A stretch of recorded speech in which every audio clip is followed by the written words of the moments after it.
This is part 12 of our daily MCQ series. In this series, we will again discuss 20 more MCQs of Indian polity and constitution. I hope you are enjoying this. So let's begin. First question is, with regard to the first past the post system of election in India, which of the following statement is are correct?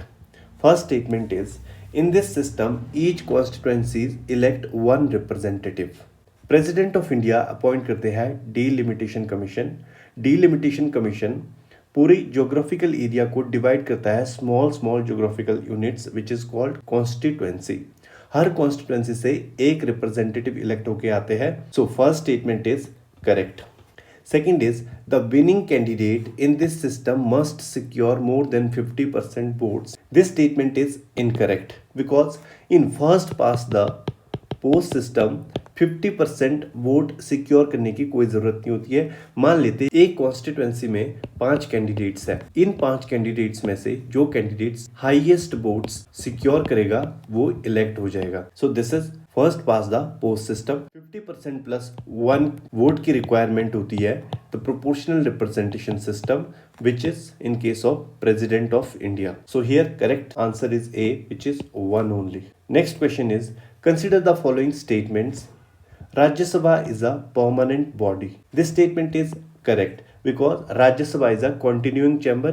Rajya Sabha को dissolve नहीं किया जा सकता है। Second statement is, the constitution has fixed the term of office of members of Rajya Sabha as 6 years. This statement is incorrect because the constitution has not fixed the term of the member of the Rajya Sabha. It has left it to the parliament, and parliament under People's Representation Act 1951 provided the term of the office of the member of the Rajya Sabha that it shall be 6 years. So here correct answer is A, which is 1 only. Next is, which of the following is are correct with reference to the election of a members and chairperson of the panchayats under the Constitution 73rd Amendment Act of 1992? First statement is, members of the panchayats at all levels are elected directly by the people. So first statement is correct.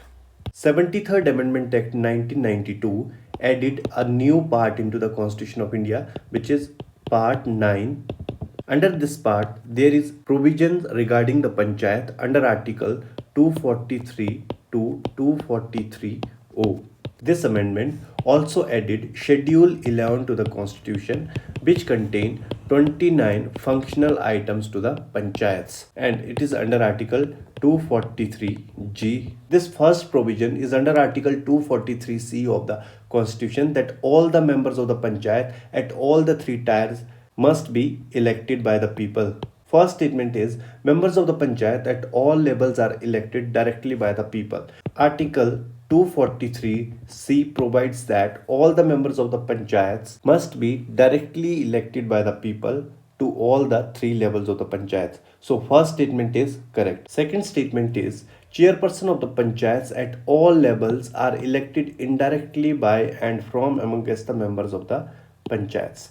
This same article 243 also provides that the members at panchayat at intermediate level and panchayat at district level, the chairperson of these 2 panchayat must be elected indirectly by and from amongst members of the panchayat, but panchayat level पे जो chairperson होंगे वो elect किए जाएंगे as per the manner provided by the state legislature. So here second statement is incorrect. So correct answer here is A, which is 1 only.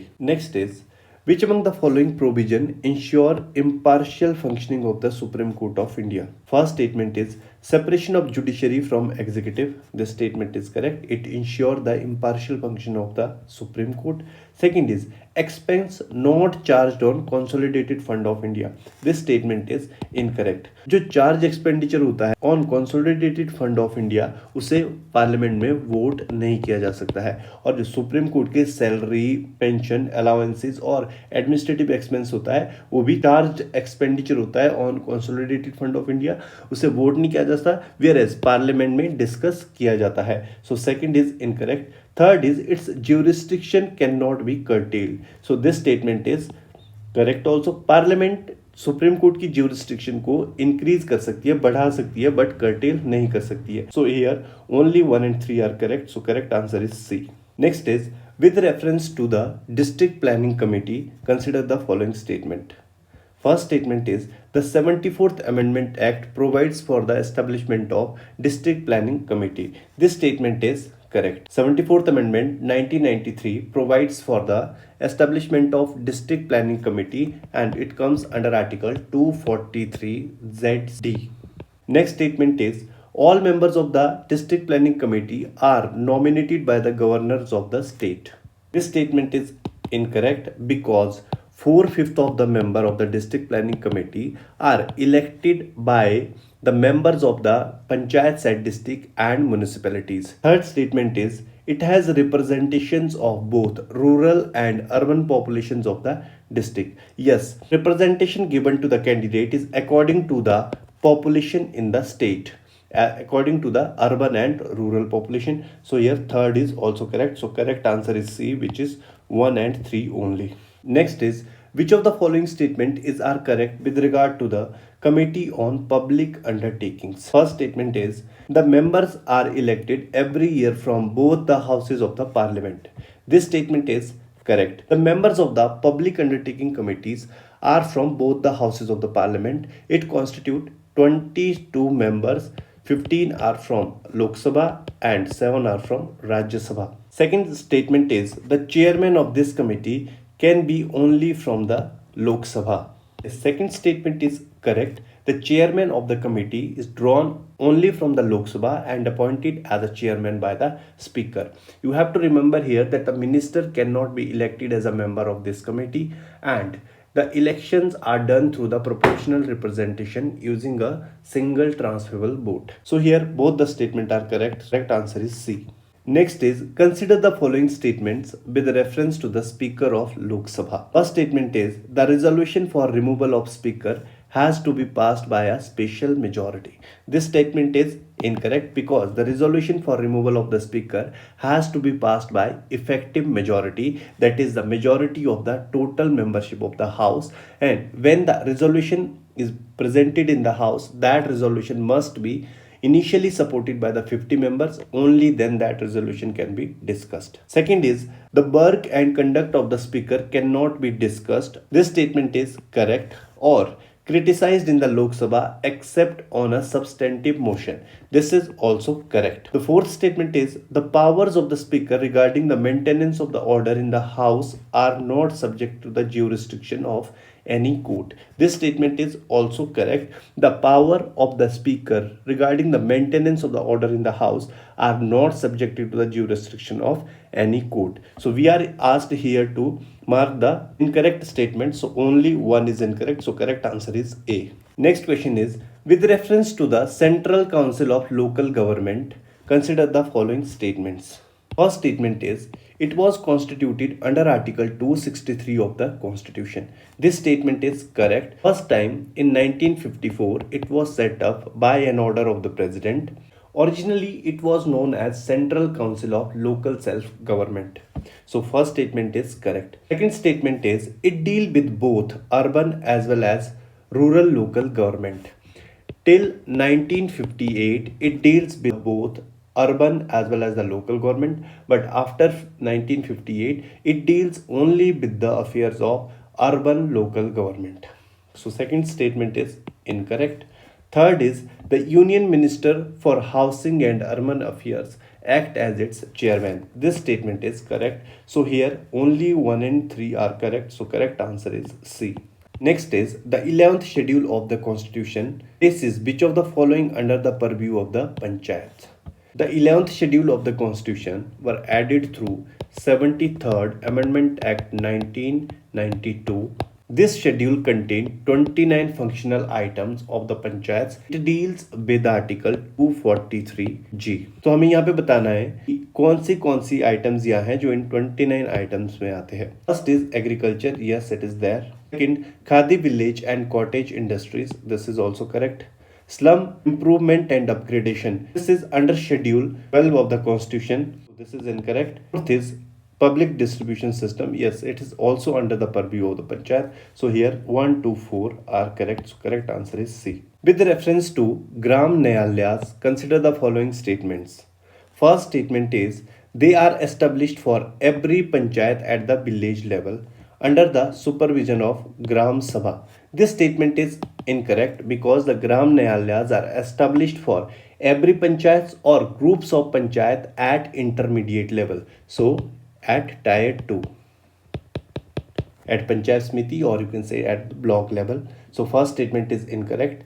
Second is they exercise the powers of both criminal and civil courts. Yes, this statement is correct. So correct answer here is B, which is 2 only. Next question is with the reference to the 0 hour in the Indian Parliament, consider the following statements. First statement is it is an informal device available to the members of the Parliament to raise matters without any prior notice. This statement is correct. Second is it is a feature borrowed from the British Constitution.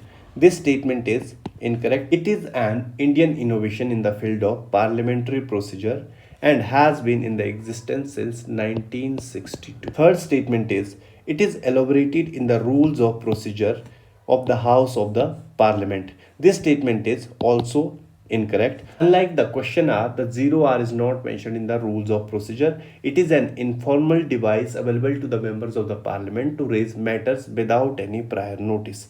So here correct answer is C, which is 1 only. Next is with reference to Delimitation Act 2002, consider the following statements. First, the total number of the seats allocated to each state in the Lok Sabha is based on the population data of 1971 census. This statement is correct. 2002 में delimitation commission बनाया गया था, but उस commission ने जो total number of seats है located in each state to Lok Sabha वो बिल्कुल सेम रखी गई और जो फिक्स थी पहले 1971 सेंसस से. Second statement is the number of reserve seat for scheduled caste and scheduled tribe is fixed on the basis of the census data of 2001. This statement is correct. जो seats थी उनको refix किया गया according to the census data of 2001. So here both the statements are correct. Correct answer is C. Next is with reference to legislative councils, consider the following statements. First statement is for the abolition or creation of legislative council in states, a resolution must be passed by the state assembly by a special majority. This statement is correct. अगर legislative council को create करना है या abolish करना है in this respect पहले state legislature special majority से resolution pass करती है, बाद में ये रिजोल्यूशन पार्लियामेंट में डिस्कस किया जाता है. अगर पार्लियामेंट भी इस रिजोल्यूशन को सिंपल मेजोरिटी से पास करती है तो लेजिस्लेटिव काउंसिल स्टैंड्स क्रिएटेड और dissolved. Second statement is union territory can not have legislative assembly. Constitution में ऐसा कोई प्रोविजन नहीं है कि यूनियन टेरिटरी के पास लेजिस्लेटिव असेंबली नहीं हो सकती है. अगर यूनियन टेरिटरी पास करती है विद मेजोरिटी से और उसको पार्लियामेंट एक्सेप्ट करती है तो यूनियन टेरिटरी के पास भी लेजिस्लेटिव काउंसिल हो सकता है. So here this statement is incorrect. Governor can nominate one member of the Anglo Indian community in legislative council. This statement is incorrect. Legislative council में तो कभी मेंबर किया ही नहीं जाता था नॉमिनेट एंग्लो इंडियन कम्युनिटी से. इससे पहले एक मेंबर स्टेट लेजिस्लेटिव असेंबली में किया जाता था गवर्नर के द्वारा, but through 104th amendment in 2019 after this amendment there is no provision for reservation neither in Lok Sabha nor in state legislative assembly for Anglo Indian community. So here correct answer is A, which is 1 only. Which among the following factors limit the sovereignty of the Indian Parliament? कौन से factor है जो Indian parliament की sovereignty को limit करते हैं? First is the presence of written constitution. Yes, this limits the sovereignty of the Indian Parliament. Incorporation of fundamental rights in the Constitution. This is also correct. Veto powers of the President. This statement is incorrect because President जो है वो part होता है parliament के, तो president की veto power parliament की sovereignty को लिमिट नहीं करते हैं. So here correct answer is 1 and 2 only. Consider the following statements. The grants made by the Parliament to the states who are in need of financial assistance are charged on the Consolidated Fund of India every year. This statement is correct and this provision of financial assistance is under Article 275. This Article 275 empowers the Parliament to make grants to the state which are in need of the financial assistance and not to the every state. Next statement is Both the center and the state are empowered to make grants for the public purpose within their respective legislative competence only. This statement is incorrect because this type of a grant are called discretionary grant and it comes under Article 282. This Article 282 empowers the Parliament and state legislature to make grants for any public purposes even if it is not within their respective legislative competence. So this statement is incorrect. So correct answer here is A, which is one only. Next is consider the following statements. The zonal council are established by State Reorganization Act of 1956. This statement is correct. The zonal council is a statutory body because it was established under the Act of Parliament, the State Reorganization Act of 1956. This act divided the whole country into 5 zonal councils. Now, the chairman of all the 5 councils is Union Home Minister and vice chairperson is Chief Minister of the respective zonal council for a period of 1 year. Second statement is the Parliamentary Affair Minister act as the chairman of all the zonal council. This statement is incorrect because the Union Home Minister act as the chairperson of all the zonal councils. So here correct statement is A, which is one only. Next is with the reference to allocation of taxation powers between center and the state, consider the following statement. First statement is Parliament has exclusive power to levy taxes on subject enumerated in the union and concurrent list.